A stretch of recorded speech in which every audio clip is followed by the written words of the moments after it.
later on, Mickey's girlfriend climbed into his bunk where the guitar was and laid on it and just snapped the neck right at the, I guess, right where it joins the body. Ouch. Did you keep your composure for that one? I didn't realize it right when it happened. It was later when I realized it, so no, I didn't.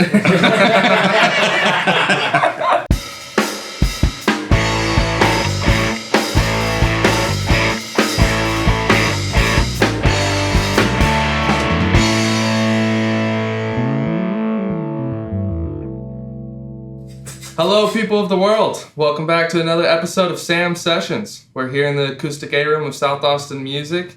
Very special day today. You got the world's worst interviewer right here, and next to me we got Gary Braun.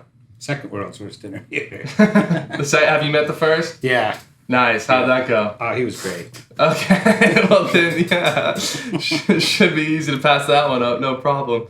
Gary, how you doing today? Doing well. Yeah? That's good, man. That's good. Right off the bat, you know, your brother's coming in right behind you, and I got a lot I want to cover with you and make sure we get to everything. How long would you say Micky and the Motorcars have been playing and releasing music? We kind of founded the band in 2001, and that was the year that we moved to Austin from Idaho. Okay, gotcha. Did all of you guys move together to Austin? Yeah, we bought a van in Idaho and kind of loaded the band up that we had at the time, like all the players, and we rented a house down here and moved down. And what drew you to Austin? Just the live music scene? Yeah, the live music scene, and I'd been here once because Cody and Willie, my older brothers, were playing in Reckless Kelly, and I came down to see them, and it was just, so much happening here compared to Idaho musically, and the clubs scene was, back in 2001, there was a lot more live music going on just around town, and it's a great place to come and get your feet wet, and I guess they call it hone your skills, or whatever it is. Yeah, whatever. Pay your dues. So is the whole family roots, is that from Idaho? Yeah, Cody, Willie, and Micky and I, which two brothers are in Reckless Kelly, Cody and Willie, and Micky and I are in Micky and the Motorcars. So two separate bands from the same family from Idaho, I guess, are down here now. Gotcha. But you guys still do some stuff in Idaho. I know you guys have the Braun Brothers reunion. Is that like every year out there? Yeah, every year. It's a music festival that my dad started back in the 80s, and then he kind of passed it on to us, and so we bring our friends from Texas out and really all over the country. Yeah. And I mean, Corbin from Canada comes up, and we just try to have a kind of a variety of players and artists up there for 3 days, and it's a good time. Is that one of the highlights of the year for you guys, doing that? Yeah, I'd say so. It's the one time a year where we kind of get our whole family together to play, and then we also have all our buddies up there, and we have 3 days in the same town, Yeah. So it's a good time to kind of catch up, and it is a reunion of sorts, I guess. Of course. When you four get together, I know I have two older brothers, and when we get together, we're extremely loud, and we get pretty crazy. Are you guys in the same way, or? It just, we probably have those ingredients at times. Special ingredients. Yeah, we spend a lot of time together, so it's not like we never see each other, but gotcha. We have our moments, I suppose. Gotcha. So you said that your dad started the Braun Brothers reunion back in the 80s? Yeah. Okay. I think his first one was like 1988 or something. Okay. And so when you guys started being involved with it, I think I saw that for the first 30 years, he kind of took over the production. Yeah. Is that right? Yeah, it was his event that he started. It was a reunion for his band, the original Braun Brothers, which was my dad and my two uncles, Billy and Gary, who they all played together back in the 80s. And then when they broke up, they started getting together once a year to just jam and kind of get the band back together, if you will. Yeah. And that's kind of what started the reunion, which is the concert. And so it just kind of has turned into a 3-day event, and is where it is now. So I work with, I don't work with my dad, I work for my dad here. And I'm fully aware of, it's 90% of the time it's awesome. It's like the best thing you could ever ask for. But working with family definitely has those moments. How do you guys work through that? Is it just open communication, or? You kind of pick your battles, I think. Yeah. And I mean, we don't really work for each other anymore, so we're all kind of having to work as more of a partner deal, because I think none of us are really good at taking orders from the other brother or father or son or whatever. You know how that family stuff is. So so it's just a full collaborative effort. Yeah, we kind of each have our jobs and try to stay in our own lanes, I guess is a good way to answer the question. Yeah, that's cool. It's good you guys have that figured out, because what y'all have all built, you know, with the two separate bands and playing together, what you've built is so much bigger than any argument you could come up with between brothers. Yeah, you know? For the most part, I think so. Yeah, that's awesome. I'm curious, I saw that you opened a show for Guy Clark and kind of got to hang out with him for a little bit. Yeah, we got to do a couple shows with Guy over the years. The one that kind of sticks out that you're probably thinking of is the one we did in Lukenbach. Okay. Right. Yeah, we were playing there, and we were set to open up for him, and we played, and the promoter came up, and she was freaking out. And she's like, "Guy's not here yet. Can you guys play a little longer?" So we played a little longer and got done, and she's like, "All right, well, they're on their way. You know, I heard from him, so they should be here anytime, so get your stuff out of the way so that they can just set up and play." And about then, you see this Cadillac coming down Lukenbach Road with a big old cloud of dust behind it. And him and Verlin Thompson were in it. Verlin was driving, Guy was just riding shotgun, smoking cigarettes, and they pulled right in backstage and kind of weaseled up through all the gear right to the stage, and Guy kind of stayed in the car for a while, rolling cigarettes or joints or whatever he was rolling, and Verlin got out and met Abby and set everything up. And I was just kind of sitting over in the shade, and Guy got out and came over and sat by me, and so we got to visit for, I don't know, 15 or 20 minutes, but it was pretty fun. Yeah, that's cool. It's always nice when you get to meet someone of, you know, that caliber. Yeah, for sure. I experience it all the time back here in this room.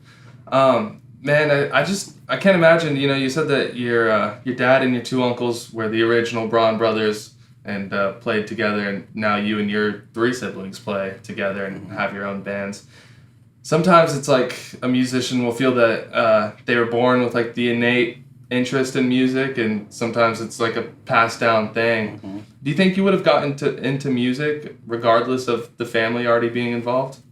Man, that's pretty hard to say. You know, I mean, I know that my family definitely had a huge influence on me, and growing up in the household that we were in was kind of like this. There was just instruments everywhere, and my dad just let us play what we wanted to if we wanted to, and didn't make us practice or play really all that much, which I think kind of drove the interest in it, you know? Yeah, for sure. As opposed to, I think if you'd have made us do it, none of us would be playing. Yeah. You know, but. Yeah, because a lot of times, you know, for me, growing up in a guitar store, I haven't picked up guitar very much, and I haven't played it very much. And I've always kind of thought it's like that thing where, you know, whatever your parents are really into or try and force upon you, you have that, like, tendency to rebel against it. Mm-hmm. And I wonder if they were thinking, like, oh, if we try and force this on them, they won't do it. Or if they just wanted you guys to, you know, do whatever pleased you. Yeah, I mean, I don't really know. I think we had fun with it, and my dad made it fun, and so we all kind of just continued to enjoy it. Yeah. With Micky and the Motorcars, how would you describe that genre of music? We'd probably fall in the Americana genre more than anything. Yeah. Would you say country outlaw at all? Yeah, we could fit in there too. Kind of country rock scene a little bit. You know, country's such a wide range of stuff now, from pop music to, you know, Rascal Flatts or whoever you want to.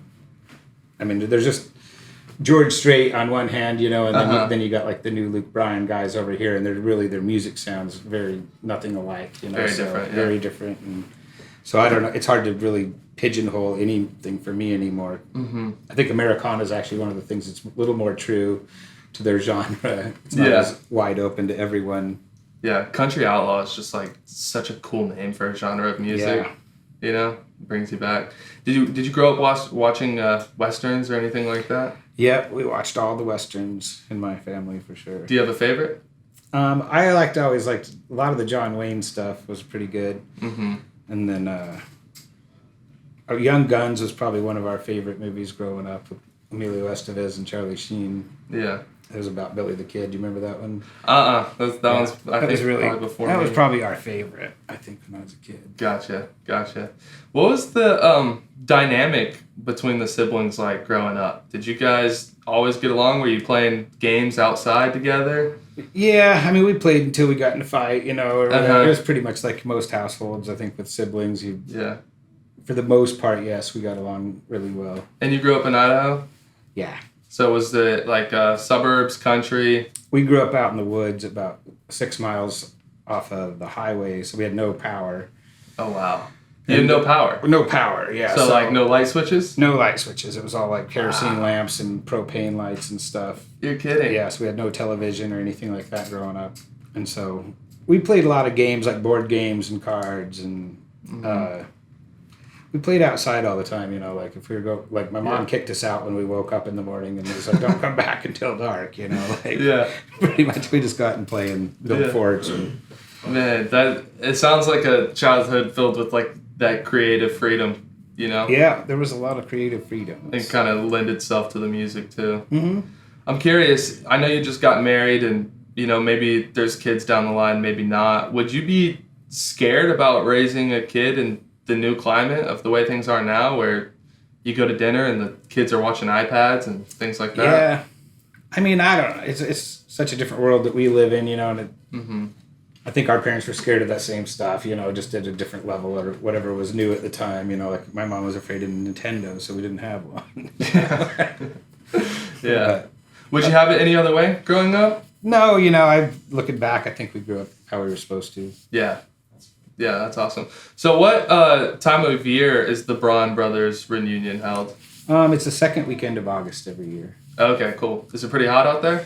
It can be. Usually it's around in the mid-80s, you know, but it can get up to in the 90s, like high 90s. Yeah, the mid-80s is paradise compared to what we're used to right now. Yeah, this time of year compared to Texas, it's pretty nice. Mm-hmm. I saw some videos from that reunion festival, and the scenery out there is just like amazing. Yeah. Does that add to the like entire vibe of the festival? Yeah, absolutely. It's a beautiful spot to have the concert, and then just getting there, it's a journey. You know, the nearest airport's about 3 hours, and so people have to drive in through all these mountain towns and up the river. And oh wow, it's kind of part of the experience, I think, when you come out there. It's more than just a one-day event. You can't just fly in for the show. It's like it takes a week almost to pull it off. Yeah, and you get to escape from the world or whatever problems the world has for you and just listen to music for 3 days. Yeah, and cell service works, but it's pretty spotty, and all that kind of adds to the environment up there too a little bit. That's incredible. What's the highest moment you've had at the reunion, and what's one of the most like, you know, whether it's just a production problem or whatever it is? We'll start with the highest moment. The highest moment. Well, we've had some great artists, but Steve Earle came up a couple years ago and played, and he was kind of one of our heroes growing up. Me and my brothers, we all really looked up to Steve Earle. Yeah.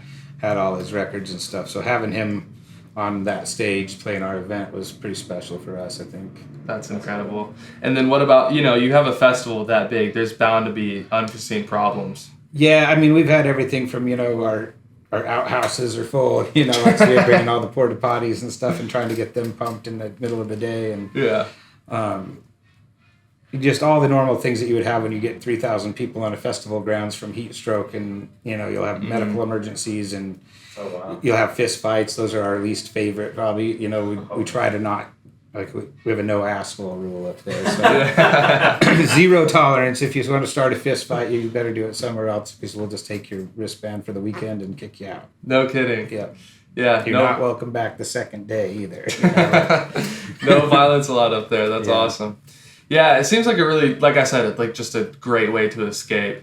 I'm curious, you know, from the super limited experience I have, sometimes if there's a problem going on, it can be kind of hard to hold your composure, especially when you're going up on stage and it's your job to keep the energy high and everyone happy.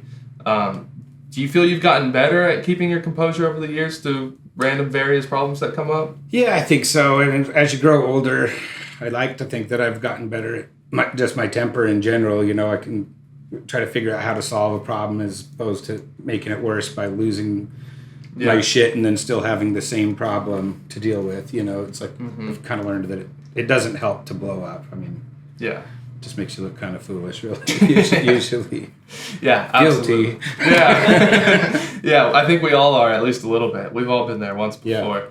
So you moved here in 2001, and your music career has been going strong ever since. Did you ever have to get a day job to kind of just help ends meet? I've had a few day jobs, like leading into moving down here. I've never worked since I lived in Austin, other than I did drive Uber for a little while when they first started that.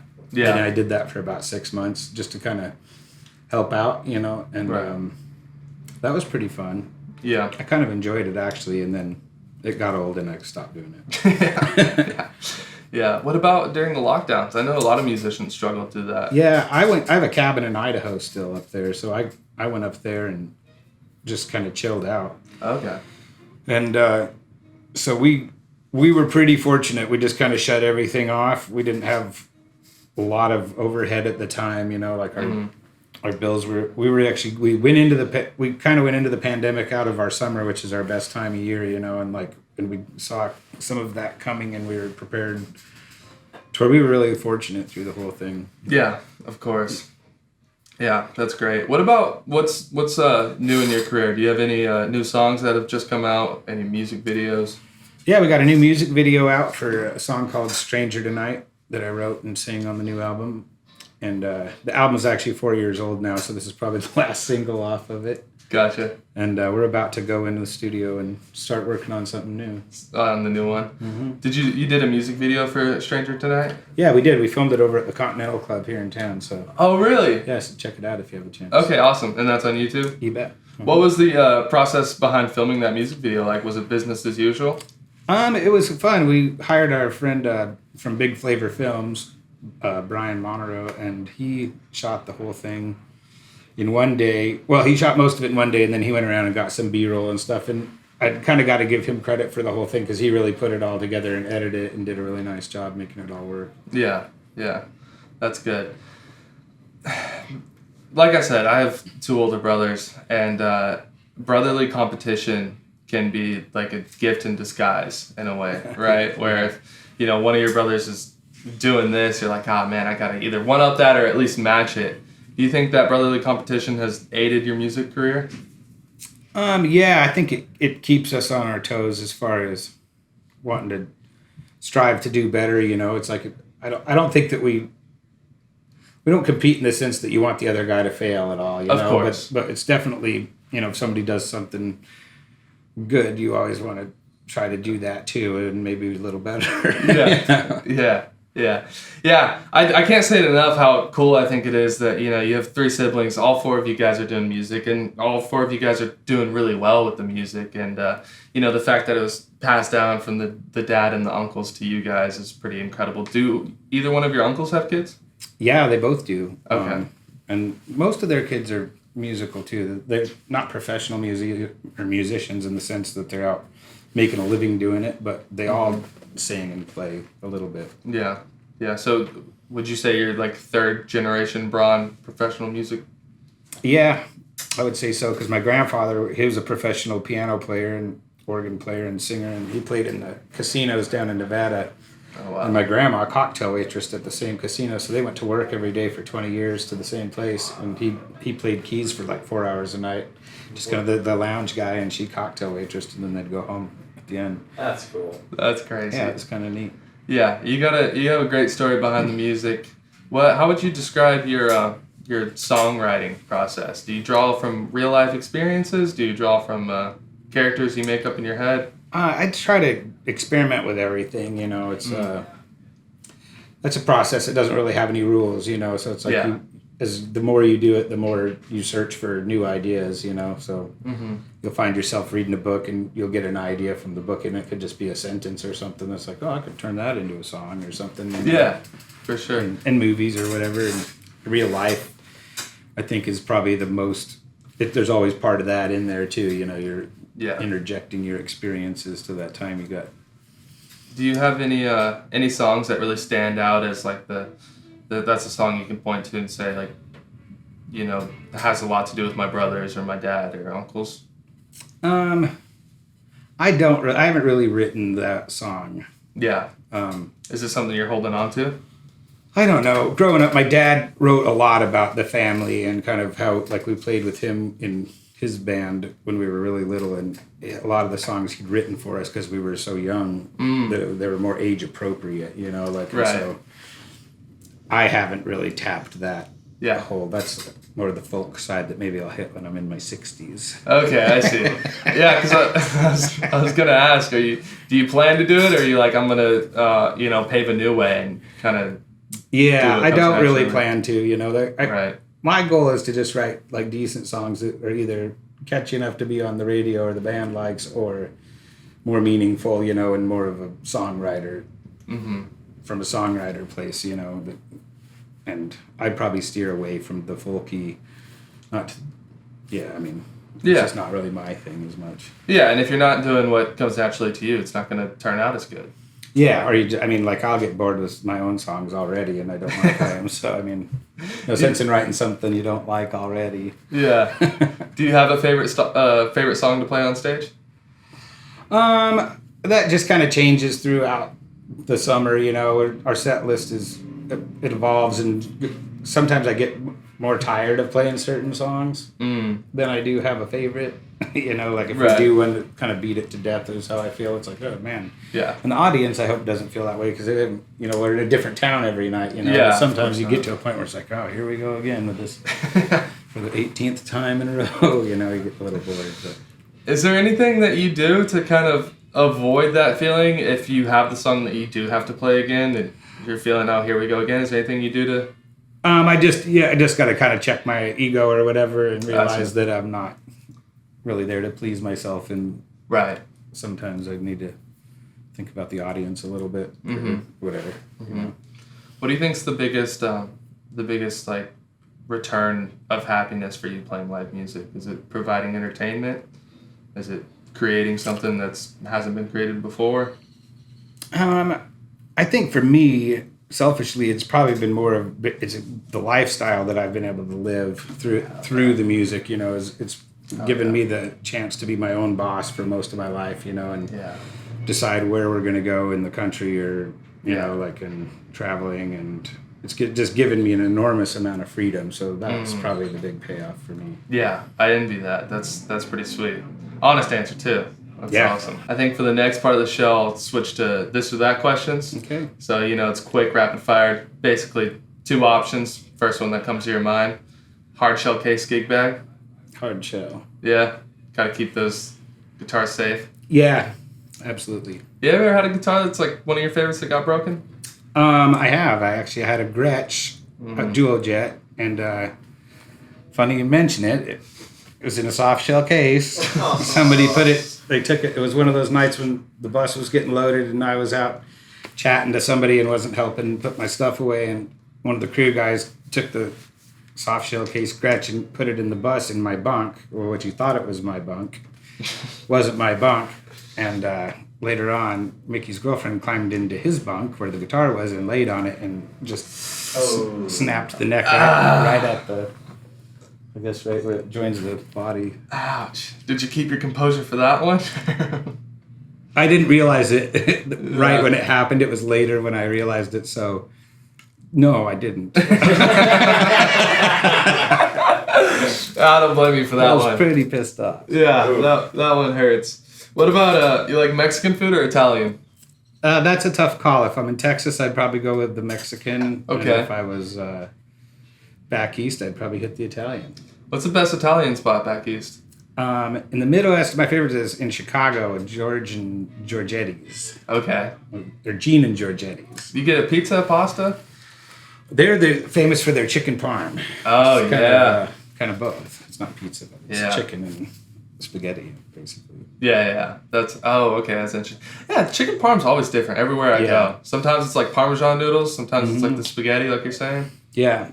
Well, that place is great. It's all about the marinara for me. It's like if it's a good marinara sauce, I'm Gotcha. hip. Let's see. Gibson or Martin? I like Martins. Yeah. Yep. Movies or TV shows? I like movies. Yeah. Do you like playing a big venue or a small venue? Depends if they're full. I like the big one. Yeah. But I'd rather play a small one to a full audience than a big one to a small audience. Right, of course. Do you read books or listen to audiobooks? I read books if I'm going to read. Okay. You spend a lot of time on the road. Do you read while you're on the road? Not as much as I used to because of all the technology. It's easy to get sucked in. Coffee or tea? Coffee. Yeah. You use creamer? I do. Okay. What's your favorite? Just regular creamer. Okay, like Just like plain cream. Straight, yeah. Yeah. I'm a hazelnut. I love hazelnut. It's you can't beat it. Austin or Nashville? Austin. Yeah. I was hoping for that one. You like cocktails or beer? Cocktails. Yeah? Ooh. Yeah. What's your liquor of choice? Jameson if I'm drinking it neat. I like that. You when it comes to songwriting, you do laptops or pen and paper? More pen and paper. Okay. Pizza or hamburger? Hamburger. Yeah. I gotta jump back real quick. Pen and paper, does that make it easier, like the process where you can just scratch it out, but you see what you had before still? I don't always have my computer handy, and so I'd say I write most of my stuff. I just jot down into my little book I carry with me, and I do write on the laptop too. Or I'll transfer it over later. So I use both, but I'd say majority pen and paper. Good. When you're at home and not on the road, and you're relaxing for the evening, is it more important for you to have good lighting, or like a candle lit, like the ambiance of smell?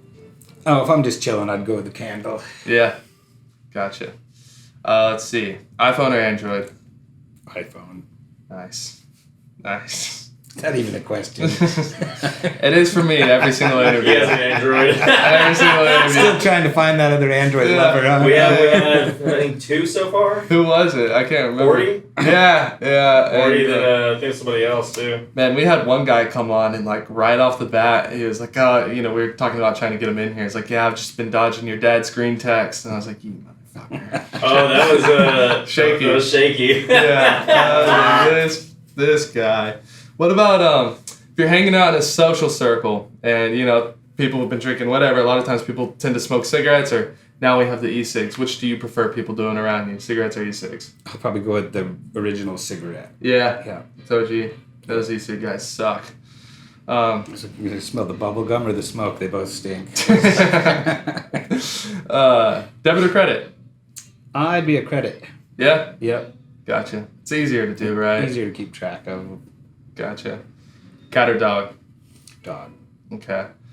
This one I think I definitely have the answer to, but you get the chance to go on vacation and stay in a city of your choice in a nice hotel, or you can go camping anywhere in the world. I would probably go camping. Yeah, I figured. That's awesome. Gary, I can't thank you enough for doing this, man. Thanks for having me. Yeah, absolutely. I think I really met you for the first time the other day when you were in here. I think so, yeah. Grabbing some I strings. think I've seen you around the store, but... For sure. I definitely hope to see more of you, and man, if I had the money for a plane ticket to Idaho, I would certainly be going to that festival. That sounds like a great time. But thank you so much for coming on, and I think we'll hold you here for a little bit longer and get you to do a little performance if you don't mind. Sure thing. Awesome. Thanks, Gary. Thank you, brother. Yes, sir.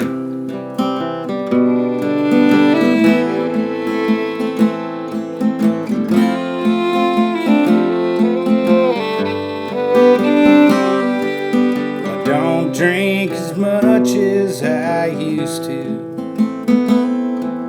and lately it's just not my style. And hard times don't hurt like they ought to.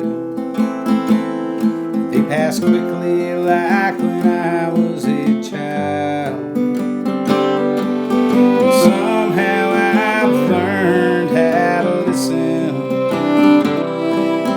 Sound like the sun going down. The magic morning is bringing. There's a song for the life I've found. She keeps my feet on the ground.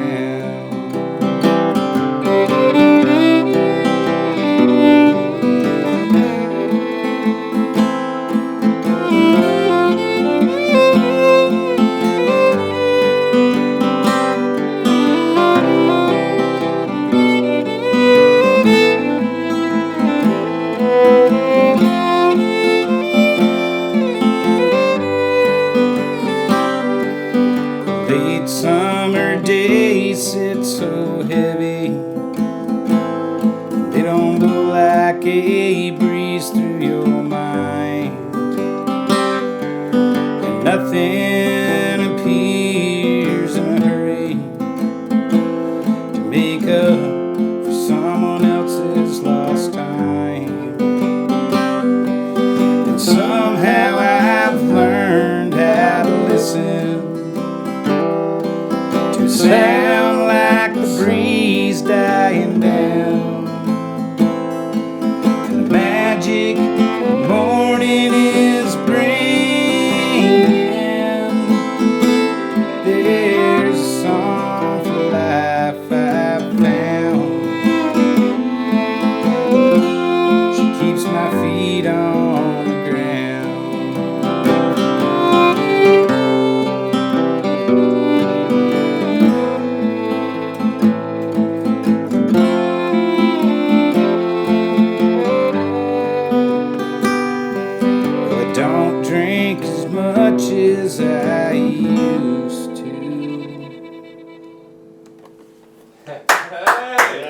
detector determined that was a lie.